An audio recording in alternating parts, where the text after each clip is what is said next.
Assalamualaikum Sobat Football United, ringan amatiran ala gua. Ada informasi yang ingin gua bagikan di Football United seperti biasa dan akan dikomentari secara ringan amatiran.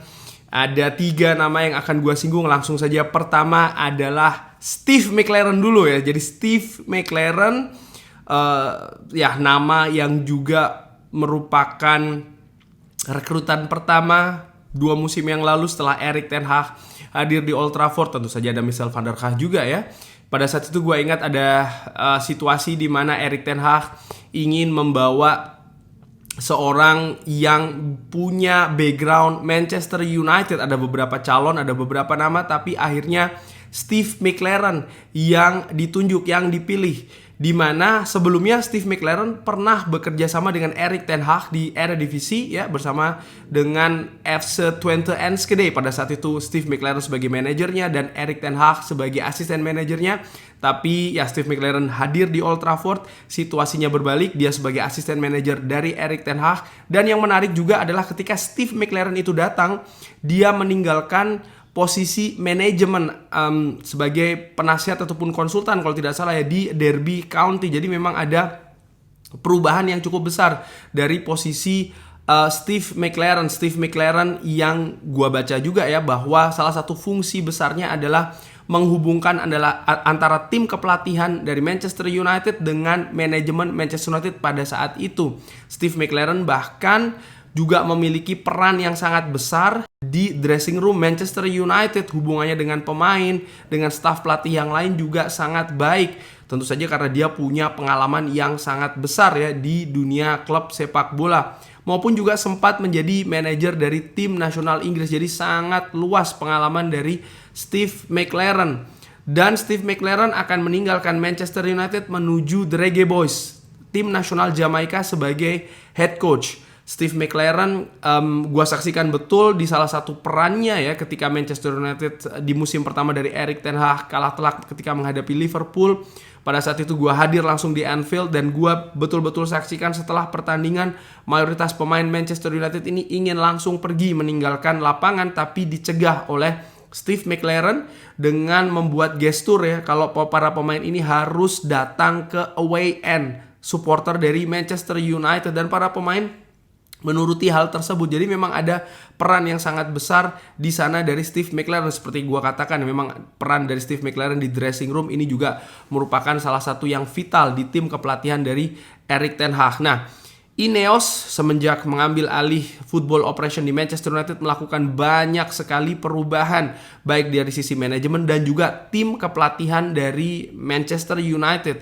Erik ten Hag tetap berada di Manchester United, tapi menurut gua ini tidak semudah dikatakan bahwa Erik ten Hag hanya meneruskan apa yang dilakukan 2 musim sebelumnya. Ini situasi yang sama dengan Manchester United. Gua secara ringan amatiran dari segala perubahan yang dibuat oleh Ineos ya, dengan Sir Jim Ratcliffe tentu saja, gue tidak sepakat dengan hal tersebut. Kenapa? Ada 2 hal. Paling tidak nomor 1 adalah manajemen dari Manchester United yang berbeda, bahkan jauh berbeda. Ada posisi-posisi baru yang belum pernah ada di klub sebelumnya. Sporting Director misalnya ya, yang juga menentukan sistem, filosofi, gaya bermain dari Manchester United, paling tidak untuk jangka menengah dan juga jangka panjang. Belum lagi soal masalah football operation, termasuk juga transfer. Lalu sisi teknis, Rene Haike datang, Ruud van Nistelrooy datang, Steve McClaren cabut, Michel van der Gaag juga sudah meninggalkan Manchester United. Perubahan dari asisten manajer seperti ini jarang sekali terjadi di klub sepak bola manapun, dengan tetap menyisakan sang manajer. Biasanya perubahan dari staff ini berlangsung secara besar-besaran, pun juga dengan sang manajernya, artinya diganti semua, tapi tidak dengan Manchester United ya. Bagaimana Erik ten Hag tetap berada di sana, tapi komponen-komponennya banyak sekali berubah. Sehingga menurut gua secara ringan amatiran, kalau ini dikatakan hanya status quo atau ya situasi yang sama seperti sebelumnya, gua tidak sepakat. Kalau dikatakan ini semuanya baru, iya, tapi tidak menyeluruh. Mungkin ada beberapa yang mengatakan Manchester United akan sama saja karena Erik ten Hag tetap berada di Manchester United. Bisa iya, bisa tidak. Kenapa? Gua katakan tadi, posisi di atas dari Erik ten Hag, manajemen, banyak perubahan di sana ya, dan juga sangat signifikan. Posisi yang mengimplementasikan dengan lebih detail tim kepelatihan dari Erik ten Hag, asisten manajer maupun juga komponen-komponen yang lain. banyak sekali yang baru, mayoritas banyak juga yang baru, sehingga tidak dengan mudah saja mengatakan oke, ini akan sama saja Manchester United di tangan Erik ten Hag. Tidak demikian menurut gue. Erik ten Hag juga membutuhkan perubahan ya. Dia ini menurut gue baru rasa lama, lama rasa baru, kurang lebih seperti itu situasinya di Manchester United. Good luck untuk Steve McLaren ya di petualangan barunya nanti di tim nasional Jamaika. Dan kabar yang kurang mengenakan nih Sobat Football United, bagaimana dua pemain dari Manchester United yang kemarin absen ketika menghadapi Arsenal, artinya absen harus ditarik ya. Satu bahkan di 15 menit awal, yang lainnya tidak bisa sampai selesai. Leny Yoro dan juga Rasmus Højlund sudah disebutkan. Jadi Rasmus Højlund akan absen dalam waktu 6 pekan. Jadi kurang lebih 1,5 bulan dia harus absen. Maka kalau perkiraan dia baru bisa akan tampil bersama dengan Manchester United kurang lebih di bulan September ya. Amannya mungkin sekitar bulan September. Dan untuk Leny Yoro bahkan lebih panjang lagi.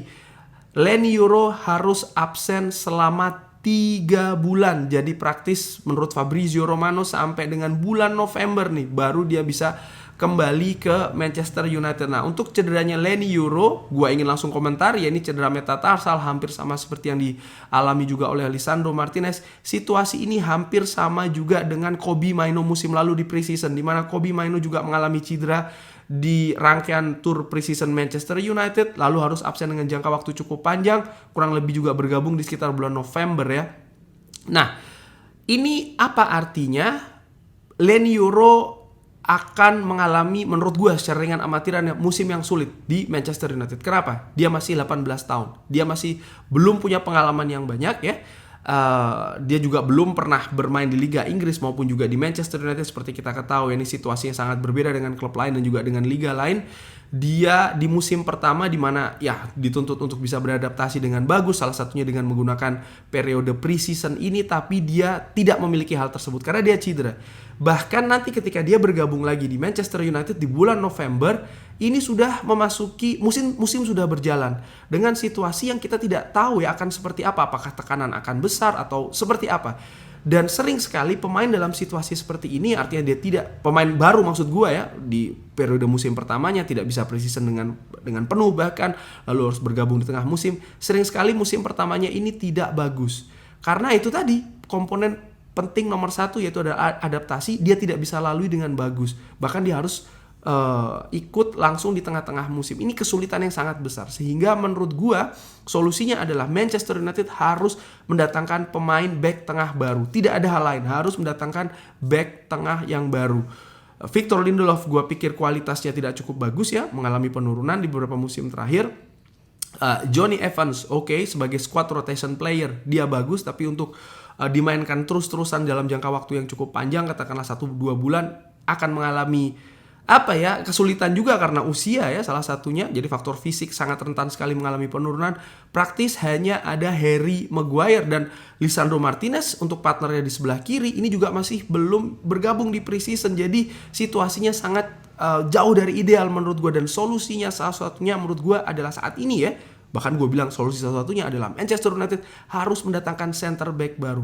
Apakah Jared Brentwood, apakah Matthijs de Ligt, ataukah nama lain. Harus mendatangkan center back yang baru. Karena di awal musim, paling tidak sampai dengan bulan November, Manchester United gue harapkan bisa mendapatkan hasil yang bagus di Liga. Untuk bisa memiliki daya saing yang lebih bagus di papan klasemen. Musim lalu kita bisa lihat ya bagaimana di periode awal Manchester United ini tersendat-sendat. Sehingga di jalannya musim berikutnya mengalami kesulitan untuk bisa mengejar ketertinggalan poin di papan klasemen, dan gue harapkan ini tidak terjadi musim ini, sehingga Manchester United harus mendatangkan pemain baru secepatnya. Ini tugas dari manajemen Manchester United, dan Rasmus Højlund pun juga demikian praktis. Maka Manchester United hanya ada 1 striker dan dia pun juga belum bergabung di preseason tour di Amerika, itu adalah Joshua Zirkzee. Memang ada pemain-pemain lain yang bisa bermain juga di ujung tombak, misalnya Rasmus Højlund ataupun Marcus Rashford ataupun mungkin juga merubah situasi dengan memainkan false nine. Nah, di sini gua lihat fungsi dari seorang Jadon Sancho. bisa dimaksimalkan sebagai false nine. Yes, Bruno Fernandes bisa juga bermain di sana, tapi Manchester United tidak cukup jika hanya memiliki seorang Joshua Zirkzee yang dimana juga akan melakoni musim pertamanya di Manchester United. Jadi tidak ideal kalau sangat mengandalkan pemain yang baru bergabung di Manchester United langsung sebagai andalan, kebergantungan bahkan untuk lini depan. Dimana Joshua Zirkzee juga usianya masih muda ya, dan dia baru pertama kali juga bermain di Liga Inggris, sehingga memang butuh pemain yang bisa menjadi backup sekaligus juga memperbaiki dari sisi kualitas, dan di situ gue lihat mungkin ada peran untuk seorang Jadon Sancho. Tapi bagaimana menurut Sobat Football United? 3 kabar tadi yang gue sampaikan silahkan drop di kolom komen. Terima kasih sudah menyaksikan. Jangan lupa like, sholat, dan juga subscribe. Wassalamualaikum warahmatullahi wabarakatuh. Thank you.